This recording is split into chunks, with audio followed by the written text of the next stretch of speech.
Hello, I am now on chapter 6 of The City of Brass and I'm enjoying it so far. I'm a little confused though with all the terminology. My thoughts so far on the first 5 chapters are it's really good. It's really good, but it is a bit confusing. There's a lot of terminology. I keep flicking back to the glossary like at the back of the book, but still it's not quite going in. So I'm still trying to kind of wrap my head around that, and then it's making it a slower reading process because I keep having to check what words mean, or I'm trying to like remember what they mean. So yeah, I think it's going to be a slow one, and I started it late anyway, so well done to me again for starting it late. But I started it late because I just needed a break from fantasy, especially after reading Daughter of the Forest, because long story short, didn't like it. I have a vlog, I'll link it up there and down below and everything. Yeah, didn't like that, so I had to just like step back from fantasy to get in the right frame of mind for reading this, because I want to enjoy this. So I read a few contemporary things and now I'm back in fantasy mode, I guess. And I'm just trying to really get into it because it's just very complex, and I didn't really expect that because the big thing, I guess, is that this feels very, very adult. I don't know if it is classed as young adult or if it's just like high fantasy, because it definitely has that like high fantasy vibe, if only because of all the terminology and just the depth of the world. I know that it is inspired by, you know, real worlds, you know, it's set in Cairo for part of it, but now we're going into this like, you know, the fantasy city. So yeah, it's very intricate, very complex, and it feels very adult. I don't know if that is the complexity of that. I don't know whether it is that or if it's like somewhat of the writing style, or because the main character Nari is like, I think she's in her 20s, it said her 20-something years of life or around then, so that's really nice to see a character that's like close to my age, I guess. It kind of, I don't know, it just is easier to connect with them because it's not like, oh, they're 14.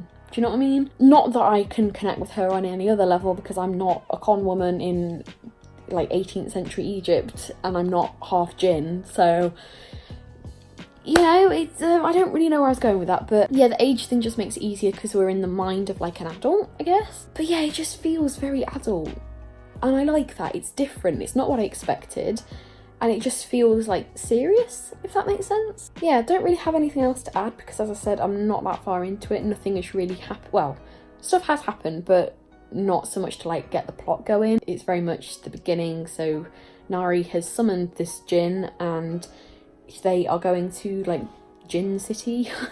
It's like the city where all of the Jinn live, and it's got all the tribes and the different, you know, groups in it. And then within that city there's something going on with the prince and a kind of rebel group. So they're just starting out now, but I'm interested to see where they're going, and I will hopefully keep you updated, and it will be somewhat coherent because I don't think what I've just said was. So excellent start to the vlog, and yeah, I'll just let you know if I enjoy it. I think I will definitely enjoy this a lot more than Daughter of the Forest, that is for sure, but it's just how much, I guess. Stay tuned to find out.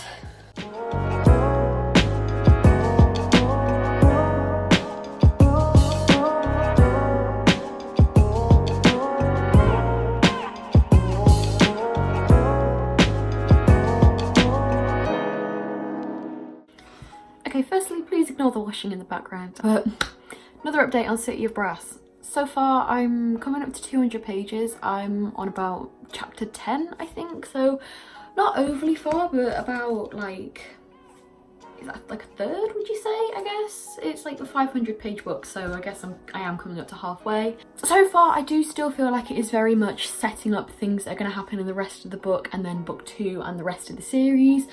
But I'm enjoying it. There has been some action. There's been quite a few different plots going on, as I mentioned earlier. And I do feel like there's more happening with those. There's been some kind of, not resolution, but progression in Ali's perspective and what's going on with the Tanzim in Devabad. I am just gonna like quickly apologise if I'm saying any of these things wrong. Like, there's no pronunciation guide in this, which I think would have been extremely helpful.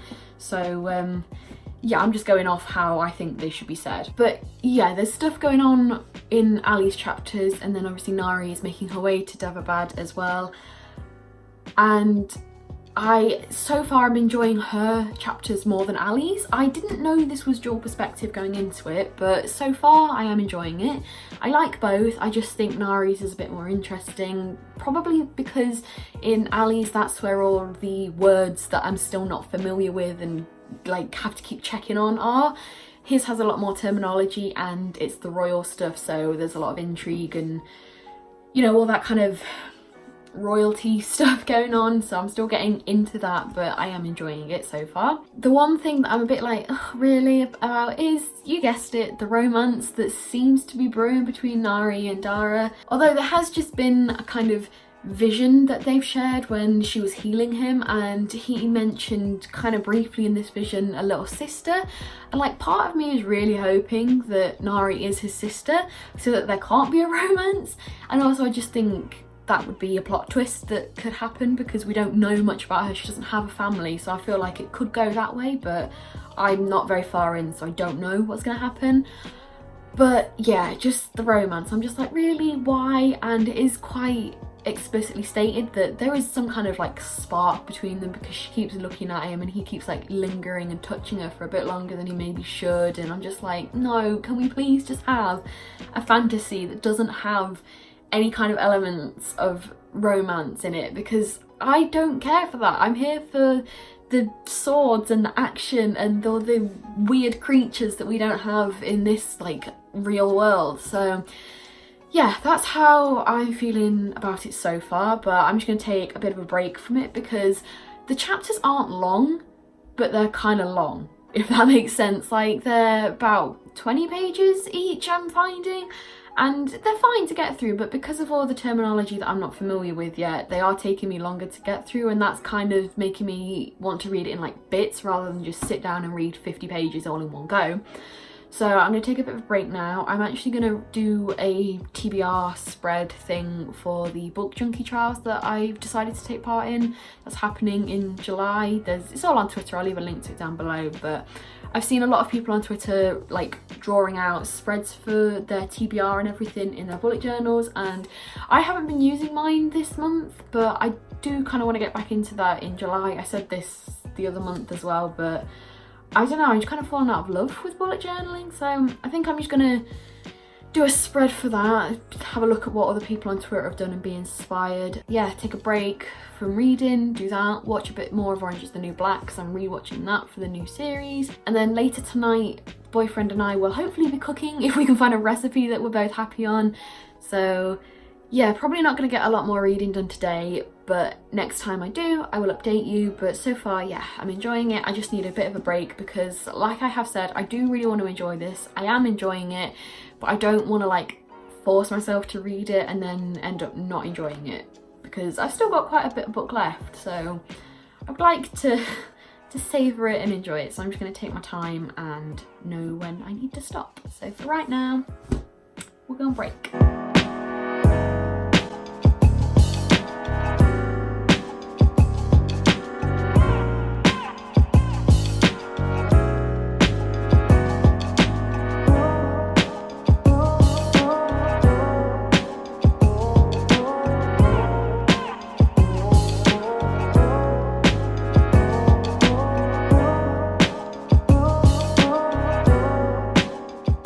So, I'm about halfway through City of Brass now, and I am still really enjoying it, but right now I think I'm starting to enjoy Ali's chapters a bit more. I feel like there's more going on with him. We've kind of had the establishing of the rebel group in Daevabad and how he's involved with that, but I've just read the bit where he's gone to an orphanage. He's kind of been tricked into going, and there's this mysterious woman, I think they called her Sister Fatume, I think. Again, forgive me for any incorrect pronunciations, but this woman seems to know a bit more about him that he is comfortable with, and she seems to be aware of the choices he'll make without him being aware of them himself. And they're trying to get him to give more money to the orphanage in order to help heal the children and help protect the Shafit and just kind of give them the same opportunities that the pure-blooded Deva get. So I'm interested to see whether he'll go along with it and how that will play out, but we're getting to the bit where Nari is finally arriving in Daevabad. There's been a little more expanded upon with the different tribes of Deva, and I'm finally beginning to understand the difference between Deva and then like capital D Deva and Jinn. So the way I understand it, and again please feel free to correct me if I've misunderstood, but the all the people who are pure-blooded and can use fire in some way, such as Dolla, they are Deva. That is the word for them. It's like the old kind of word for them, and now in modern day the human word for them is Jinn. So you can be Deva and Jinn, but you can be Jinn without being Deva, because the capital D Deva are Dara's tribe, and they were like the OG kind of thing, and decided to take the word for all the Jinn and claim that as their tribe's title. So you can be Jinn without being a Deva, as in a capital D Deva, but if you are Jinn, you are small d Deva. At least that's how I'm understanding it. And all of the ones in Davabad, such as the Al Ghazira, the Turkanis, I can't remember how to do it without reading it, but the Turkestani and the Alanyi, all of those, they are all types of Jinn and they all do fire. At least this is how I'm understanding it. I have done a very bad job of explaining that, but I'm getting there. It's all starting to like fit together in my mind. I'm understanding the terms and the words more, so I'm hoping the second half of the book will be even better than the first. But yeah, I was trying to say that now Nari is arriving in Davabad, I'm excited to see how hers and Ali's POVs and stories will intertwine and how they'll interact, whether they will have any interaction, if they'll meet or not. I'm kind of assuming they will, because like they're the two POVs, therefore they're kind of like the main characters, and it would just be a bit bizarre for them to not interact, especially now that she's arriving in the city that he essentially is ruling over. So yeah, that's going to be an interesting one. As for the plot, I really couldn't tell you where it's going. I mentioned this in our Discord that I am struggling to put my thoughts into words, especially like coherent ones, because I'm enjoying it. I just don't have that many thoughts yet, and I think that is because I've been trying to wrap my head around all of the terminology and all these new words and understand it all, etc. So yeah, I don't have that much in-depth stuff to talk about at this point. Hopefully that will change, but if not, then oops. But yeah, for right now I'm going to take another little break from reading. Now that I am getting into it and can understand things, I want to read longer passages, if that makes sense. Like, I know I mentioned before that I don't want to sit down and read like 50 pages all at once, but now that I'm getting my head around it, I feel more able to do that and I want to do that. So I'm hoping it won't take me long to finish. I've only got like 200 pages left. I should be able to do that soon. For now, I'm actually going to go and dye my hair because I'm sick of these roots and looking a bit purpley ready, and it's a mess. So that is long overdue, because look at this, it's a mess. So when you see me again, it'll be a bit different, but I'm kind of tempted to get the audiobook just so that I can listen to it as I'm doing that, because obviously I can't read if I'm doing my hair. But I don't know, some people have said that the narrator for the audiobook isn't great, and I also do feel that with all these words I won't be able to take it in as well. I actually need to, it's one of those fantasy books where I just need to see them written down and take it in that way. So yeah, that's an interesting thing for me. It's like I can do audiobooks for some things, like I like to do them for classics and non-fiction because I just won't get through those like physically. Non-fiction less so, because again there's some words and dates and stuff that I just need to see written down to fully understand. But with fantasy I tend to stay away from audiobooks, because when they have like their own worlds and these words that we don't know, I need to see those written down to fully wrap my head around it. And I don't know, it's just interesting to me to see that that's how my brain works. Very much not an auditory learner. But yeah, that's just a little side thought that I've picked up from reading and starting to use audiobooks. But yeah, for now I'm gonna go and dye my hair. So far so good though with this book, and I do think at some point in the future I'll be picking up the sequel. I didn't see it in my local library, but I might have to go and double check, because if they have it there then I will borrow it from there, because I really don't want to buy another hardback because I don't have room for that, but I also don't want to wait for the paperback. So yeah, but for now let's just focus on finishing this book.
Okay, so I thought I would do a quick little check-in with you guys because I'm tired.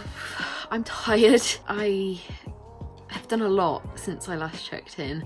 Yesterday I went to the theatre with my friend Jemima and we saw a performance of Julius Caesar, Shakespeare's Julius Caesar. And then today, this morning, afternoon, I spent time with Ashley and Jemima, and then I just kind of have collapsed since getting home. On the way home, Mum and I bought a new TV because we want a bigger one. I want a bigger one for gaming, and so yeah, we did that. But since getting home, I had a bath, hence why I'm looking like this, and I'm in my dressing gown and I'm about to get some food, but I just thought before I actually like fall asleep, I'll just check in and update you guys. So I did that. That was all good, that was fine. I will quickly do a little book haul. I got The Blue Salt Road by Joanne M. Harris, and I just look at this. It's really shiny, so I think it's really, I don't know, can you see that? It's reflecting on my wall, but yeah, it's just beautiful, and it's beautiful inside. It's illustrated, of course. I didn't flip to an illustrated page.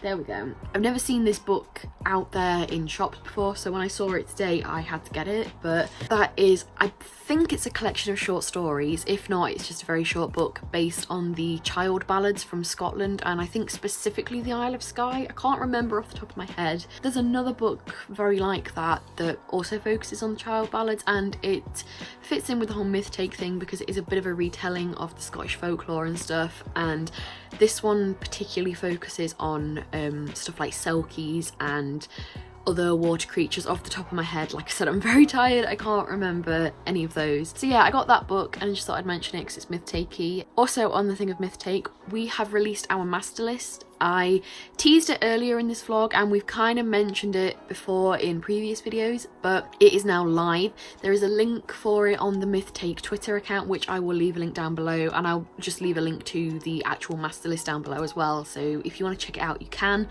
But basically, Ashley and I have spent a lot of time researching fantasy books and fantasy retellings in particular to find books to recommend to you guys. We haven't read all of them because at the minute there are about 300 books on there. We've got things ranging from Greek mythology, Norse mythology, Slavic folklore, Celtic folklore, we've got some African mythology there, Indian, Hindu, African, I said that. Either way, we've got a bunch of stuff on there. It's all like nicely color coded and organized for you. We spent a lot of time searching for the books, checking that the mythology or folklore retelling was there, checking on what other kind of representation there is. So far we've only got any LGBT rep there is, but if there is anything such as own voices rep for anything, whether it be authors of colour or writing about their own like heritage and mythology, if there is disability and mental health rep, if there's LGBT stuff we've missed, please let us know. We really want to make it as like inclusive and thorough as possible, but obviously there are like 300 books on there. The majority of them neither of us have read, so we could have made some mistakes, and for that we apologise, but we are just two people doing this without any real technology for it, I guess. So if you know that we've missed something or there's a book that isn't on there or whatever, just please shoot it our way, shoot it at the Myth Take Twitter, and we will be sure to add that. But yeah, it's just this giant list of fantasy retellings that you guys, if you're looking for a new book, if you're looking for something in particular, maybe you can't remember the name of it or the author, or you can't remember what it retells, have a look on there. Chances are it will be there. As I said, it is all split up nicely. It's done alphabetically within each category, and we've marked off titles that are middle grade. We haven't made the distinction between young adult and adult, but I feel like that's a bit trickier, whereas middle grade is very apparent. We've also marked off if it's the first in a series, so if you want to look for a new fantasy series you can. So we have tried to be as thorough as possible, and that is now live, so please check it out. Please let us know if there's anything we missed or anything that you would like to be added to it, and we will get on that. We are just going to be adding to it, as you know, over time. It's not finished. I don't think it will ever be finished because there are just so many books and stuff out there. But as for reading progress, I am now in the 300s of City of Brass, and again, I'm still really enjoying it. However, this time I can kind of see how Ali and Nari's perspectives are going to intertwine. I've hit the point where Ali's father has realised that he's involved with the Tanzim and has kind of given him a bit of an ultimatum, and he's got to befriend Nari and win her over. So I'm excited to see those two interact, because the first interaction they had didn't go well. He was quite rude to her, she didn't really like him. So I'm hoping that that will grow and blossom. I don't know at this point whether I want them to be friends or enemies or what. So yeah, I'm just kind of happy to see whichever way that goes. But yeah, I am starting to really enjoy the characters now as well. I feel that they are quite human, which is an odd thing to say because they're jinn, but in a way that they have characteristics that we humans have. And that was a weird phrase, wasn't it? I guess what I'm trying to say is they are relatable. They're not perfect, even though they're these kind of otherworldly beings. They have their flaws. Ali is a bit headstrong in some ways. He's very devout and like he's very rigid in that, but he doesn't always listen when other people are trying to tell him not what to do but advice, I guess. So yeah, that's his flaw. I think he's a bit strong-willed and bullheaded, and not necessarily in a good way. Nari obviously has many flaws because she steals from people, she lies, but again, she's just like, aside from the con aspect of it all, she's just a 20-year-old, if that makes sense. Like, she's nothing special, even though she is this descendant from the line that's all dead and everything, and they're all just like, oh my god, you're here and you know, you're amazing. But she's not. She's quite down to earth, and because she's grown up in like a not so good situation, she had to steal to get stuff. Poverty is what I'm trying to say. Jesus Christ, my brain's not working at the minute. But because she grew up in that lifestyle, she's not extravagant in any way. She's coming across as very grateful and thankful for things, and she's aware of when things are good, and I guess kind of aware of privilege in that sense. I'm hoping that she stays that down to earth, because now she's living in the palace and has access to all these jewels and stuff. I don't want her to suddenly change. I don't think she will, because at the minute she's trying to like squirrel stuff away, so she's got a stash of money if anything goes wrong, and I just really like that about her as a character. It's very true to her, and she hasn't suddenly gone, oh well, I'm rich and I can do this. She's like, oh no, I've got something, I've got to make sure it's not taken away from me because I'll have nothing, and I know what it's like to have nothing. Plot, I still couldn't tell you where it's going. It's quite nice not knowing anything, and I am quite good at guessing where things will go and plot twists and stuff, but right now I honestly don't know. And I think that this may be because I keep reading the book when I'm really tired, so I need to stop doing that and just read it when I'm awake and can focus and form coherent thoughts, because right now I don't think I've had any. So yeah, I'm gonna go and get some food, and then I think I'm gonna probably play a bit of Stardew Valley. I want to play some more Skyrim as well, but I don't know whether I can get into that at the minute because I'm trying to do the werewolf questline. I can't remember what those people are called, companions. I'm trying to do that questline, but I don't know if I want to do that right now, so I might just see how my farm's doing. I'm trying to buy some rabbits and some pigs, so I'm gonna go and do that.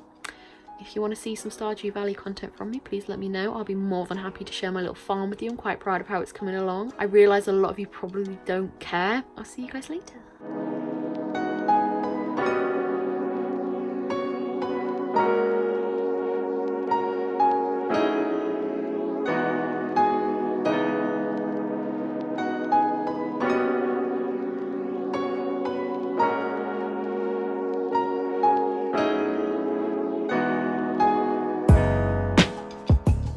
Okay, so I'm on around page 380 now in City of Brass, and I think I'm finally beginning to see where the plot could possibly be going. And I have to say, at this point, I'm not a fan of Dara. I mentioned before how the characters feel quite human and relatable, and they have their flaws, even, you know, they're not perfect, and I'm now starting to feel that that's not the case with Dara. He just seems to be a bit too good. He has his flaws, definitely, like he's got quite a short temper and I just don't personally like him, but he seems to be the one that everyone's just like, oh my gosh, look at him, he's amazing. And like, I get that they're acknowledging his like attractiveness and stuff, but at the same time it seems he can do no wrong, even though he has done wrong in the past and has been called out for it. But everyone he seems to encounter is just like, he's beautiful, that's amazing, and I'm not a fan. I just don't really like him at the minute, and I don't like the relationship he has with Nari because I feel that the romance is a bit forced. I don't feel that he genuinely cares for her, but I do think that that's where the plot will go. We found out that she has been betrothed to Ali's older brother, or is going to be betrothed, and Dara is jealous about that, and I'm just like, oh no, what are you going to do to him? So something is going to happen there. Ali is still trying to befriend Nari, and I actually do like that they are seemingly friends now. Both of them are just like, no, we're not going to be friends, it's whatever. But they are kind of friends, and I think that's nice. But again, I just feel like something bad is going to happen with that. And I just have this feeling that this book is going to end on a cliffhanger, and there's going to be drama right at the end, and then we're going to need to be like, oh gosh, where's book 2? So I really do hope that my local library have it and I can get to it soon. But yeah, I couldn't tell you what's going to happen. I just have this feeling that something bad is going to happen.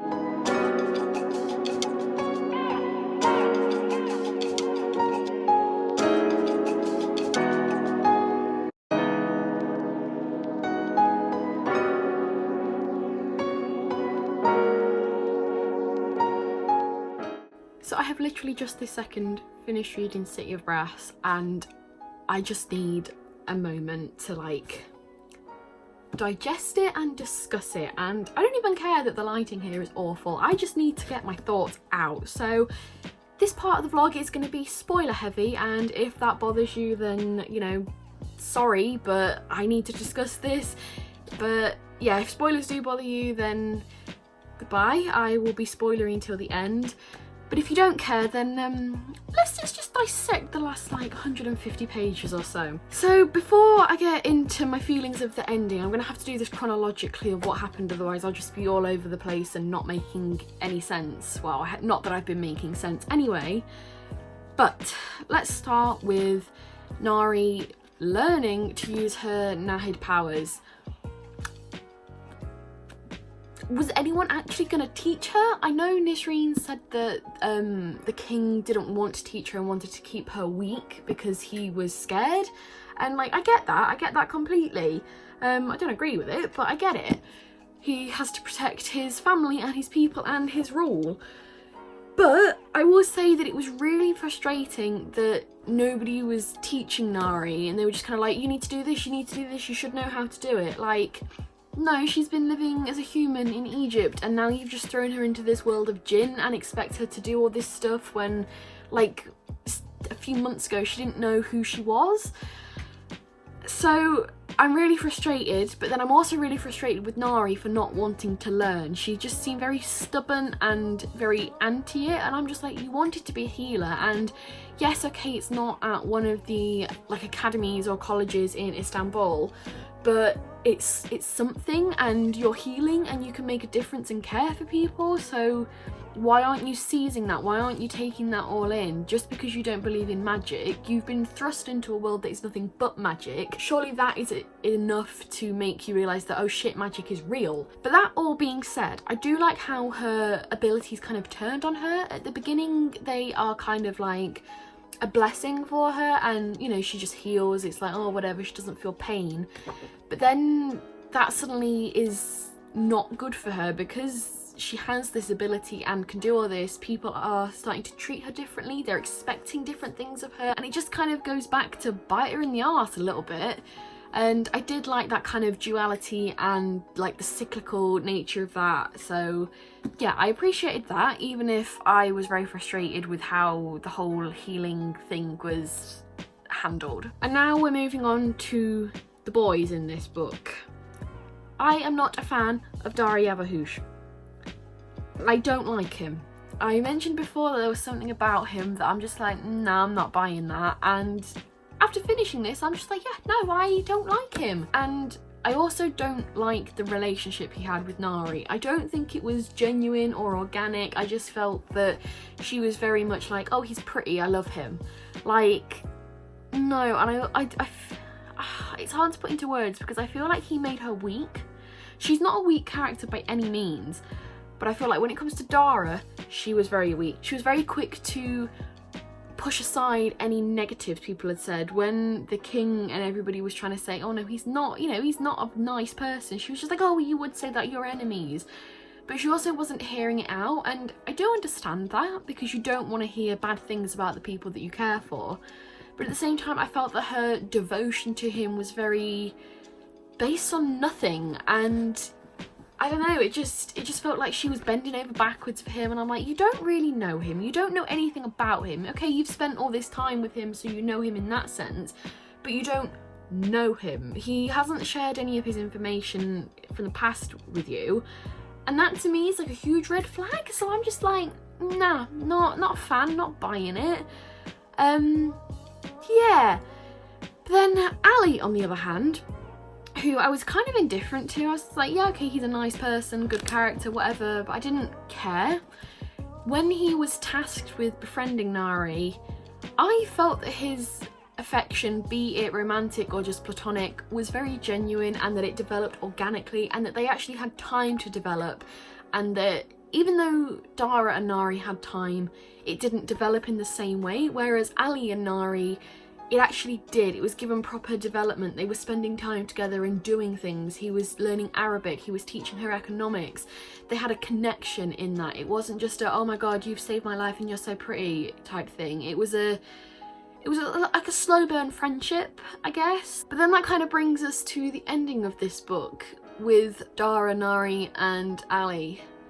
Because, oh my god, I said something bad was going to happen, and boy did it ever. Before I get into that, there are a few other things with Ali and water that I want to touch on. There are a few things where he wanted to like drink a lot and was like drawn to water, and it mentioned all throughout the book how he's like weird for enjoying swimming. And I had kind of said in our Discord group, oh, is he one of the Marids? Is he one of the water spirits? Because everyone says it's weird for a jinn, aka like a fire being, to be so like attracted to water. I was kind of right. Like, he ends up falling in the lake. Well, he ends up being shot with an arrow into the lake because Dara kills him. And then when he's in the lake, he is essentially possessed by a Marid. And then it's revealed that his mother's tribe of jinn had an alliance with the like water demon spirit things, the Marids. And he essentially becomes some kind of, I want to say like mermaid, but except he wasn't half fish. He just had, if you've seen Pirates of the Caribbean and you know Davy Jones and all his crew who've got like starfishes stuck to their face and stuff, that happens to Ali. And I was just like, I knew it. I knew there was something going on with water because it's weird that you swim. So that happened, and that light just says, it's my laptop. I had to make notes on this, alright? So bear with this weird lighting, okay? We're almost done, I think, perhaps, maybe, probably not. I've got a lot of thoughts on this. But yeah, after the whole married thing, we get a lot more backstory with that. Like I said, we find out about the alliance they had with his mother's tribe. And the last, like, 50 or so pages were very, very info dumpy and very, like, building on the politics and all the intricacies there are in this world. And I'm still very confused by all of that. I am hoping that book 2 clears it up, because things did get clearer as we went along, but that is the big thing that hindered my enjoyment. And I don't mean hindered in that I didn't enjoy it. The fact that I was confused affected my rating, which I'll get to in a bit. But we get a lot of info dumping stuff on that, and then we actually do learn about Dara's past, and I'm still not 100% on the Ifrit and their slaves and how that all works. But I just know that Dara is now dead, and I was not, I mean, technically he was already dead, but do you know what I mean? Like, he's gone now, he turned to ashes, he's like, no, he's not in the picture anymore. But as I was gonna say, I was not expecting that. As like, when I said something bad was gonna happen, I didn't think it would be him dying. So I'm just kind of reeling from that. I mean, as much as I didn't like him, I'm just like, you're dead, you're like, no, like, come back. But yeah, there was a lot of info dumpy there, and the epilogue especially, like, oh my god, the cliffhanger that ended on. Like, oh my god. Huge spoiler. I mean, the rest of this has just been spoilers, but huge spoiler. I'm just gonna show you it because I can't pronounce the name anyway. And like, it'll get more impact if you see it printed. So like, can you see this? Can you see whose name is there? What?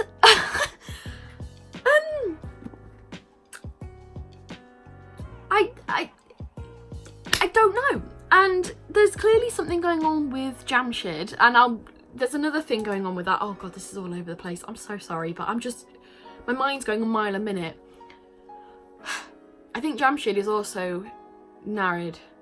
I can't even remember the names. Is it Narid? Nahid, the healing guy. Because he's got this weird tattoo on his back that his dad was going to cut out, and then the Nishreen was like, oh no, he can't heal himself and do this. So I'm just like, healing? We know someone who can do that. So I have this feeling that he could be Nari's family. Obviously, because they're from the same family, but I meant like brother or something. But then they just said that Nari is the Maniza, or however you pronounce that. It's just, oh dear. And my own theory's just been debunked.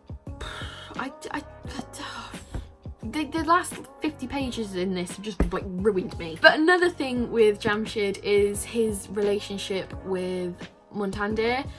I don't know how to feel about that, because on one hand it is nice to see some LGBT rep in a very popular fantasy book, but at the same time it felt very tokeny, and I'm not happy with that. It just kind of felt that like, oh, I haven't got any gay characters, so here you go, you know, they're in a relationship because they're best friends and all this, and it just felt very like obvious in that sense. Not that it was throughout the book, it was kind of hinted at. If you knew what to look for, you could maybe see it, but I don't know how to explain it. Like, they are saying how close they are and you can clearly see how devoted he is, but at the same time it's not explicitly stated, so it could just go right over your head until you get to the very end of the book.